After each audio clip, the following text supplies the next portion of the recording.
Pranam to all, how are you? I hope you are all fine. Today I'll be talking about a very common plant. Yes, it is the curry plant. As you know, curry leaves are known for its aromatic smell. And these curry leaves are used in many Indian dishes. So how about you grow these curry leaves in your garden in an organic way?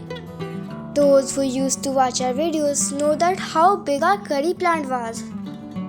But unfortunately, due to the heat wave, our curry plant died. After the heat wave, my mom planted some new curry plants.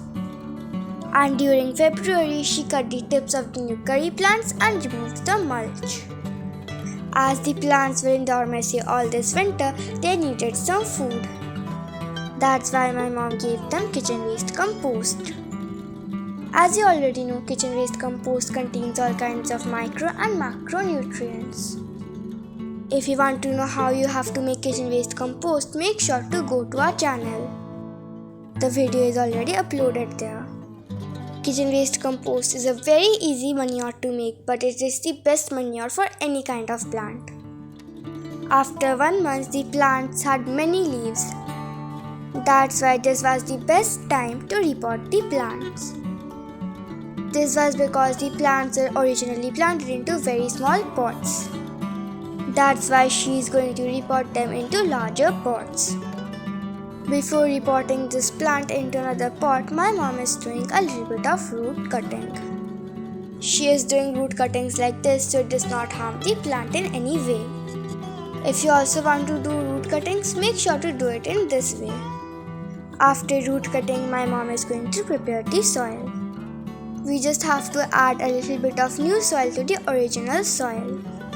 Here she has mixed garden soil with kitchen waste compost and tea leaf compost. And she is going to plant the curry plant in a 10 inches pot.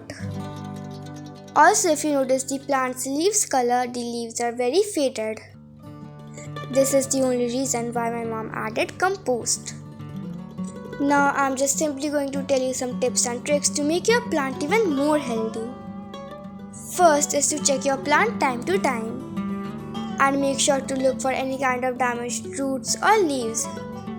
And if there's any, make sure to remove them. Also, if you see any kind of flowering in your curry plants, make sure to remove them as it stunts the growth of the plant.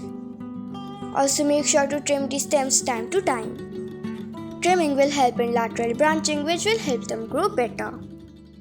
That's all for today's video. I hope you enjoyed today's video. If you liked this video, then make sure to subscribe to our channel and watch all the other videos. Bye bye.